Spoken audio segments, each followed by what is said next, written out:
നല്ല semi silk ഫിനിഷില് heavy ആയിട്ട് chikankari work വന്നിട്ട് അതിനകത്ത് സീക്വൻസ് കൊടുത്തിട്ടുള്ള സെറ്റ്സിന്റെ കളക്ഷൻസ് ആണ് നമ്മളിന്ന് കാണാൻ പോകുന്നത്. ബ്യൂട്ടിഫുൾ പാറ്റേൺസിൽ വിത്ത് ലൈനിങ് കൂടി വന്നിട്ടുള്ള സെറ്റ്സ് ആണ്. നമുക്ക് ഡീറ്റെയിൽ ആയിട്ട് നോക്കാം. ഫസ്റ്റ് വൺ വന്നേക്കുന്നത് നല്ലൊരു പേർപ്പിൾ ആണ്. Front portion fully chikankari work, heavy ആയിട്ട് ചിക്കൻ കാരി വർക്ക് ആണ് വന്നേക്കുന്നത്.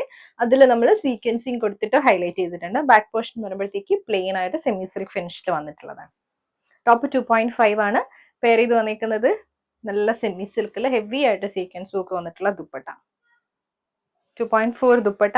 ഇതിന്റെ ബോട്ടം ടോപ്പിന്റെ ലൈനിങ് അറ്റാച്ച് ചെയ്തിട്ടുണ്ട്. ഷാൻഡോൺ ആണ് ഫാബ്രിക്.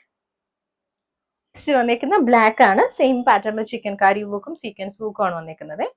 ഇത് ദുപ്പട്ട സെമി സിൽക്കിൽ തന്നെ വന്നിട്ടുള്ള ദുപ്പട്ട. രണ്ട് സൈഡിലും ഇതുപോലെ ഹെവി ആയിട്ട് സീക്വൻസ് വർക്കും ബിറ്റ്വീൻ പോർഷൻ ഇല്ലേ, ആ ഒരു പോർഷൻ വരുമ്പോഴത്തേക്കും ഫുൾ ഇതേപോലെ ചെറിയ ചെറിയ ഒരു സിക്സ് പാറ്റേൺ ഡിസൈൻ വന്നിട്ട് അതിനകത്തെല്ലാം സീക്വൻസ് കൊടുത്തിട്ടുണ്ട് നമ്മൾ.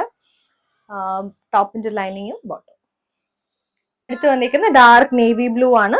സെയിം പാറ്റേണിൽ ചിക്കൻ കാരി വർക്കും സീക്വൻസ് വർക്കും തന്നെയാണ് വന്നിരിക്കുന്നത്. ബട്ട് ഷിഫോണിന്റെ പ്ലെയിൻ ഷിഫോണിലാണ് കേട്ടോ. സൈഡിൽ നമ്മൾ ഇങ്ങനെ ലേസ് പ്ലേസ് ചെയ്തിട്ടുണ്ട്. ബോട്ടം ടോപ്പിന്റെ ലൈനിങ്ങും വന്നിരിക്കുന്നത് ഷാൻഡോൺ ആണ് ഫാബ്രിക്. നെക്സ്റ്റ് വന്നിരിക്കുന്നത് ഗ്രീൻ ആണ് കേട്ടോ. ഗ്രീനില് സെയിം ചിക്കൻ കാരി വർക്കും സീക്വൻസ് തന്നെ ഫ്ലോറൽ ഡിസൈനിൽ വന്നിട്ടുള്ള ചിക്കൻ കാരി വർക്കാണ് വന്നിരിക്കുന്നത്. ഈ സിൽക്ക് ഫാബ്രിക്കിൽ വന്നിട്ടുള്ള ദുപ്പട്ടയാണ്. ദുപ്പട്ട ഇതുപോലെ സീക്വൻസ് ഫുള്ളി സീക്വൻസ് വർക്ക് വന്നിട്ടുള്ള ദുപ്പട്ട. ബോട്ടം ടോപ്പിന്റെ ലൈനിങ്ങും ഷാൻഡോണിലാണ് വന്നിരിക്കുന്നത്.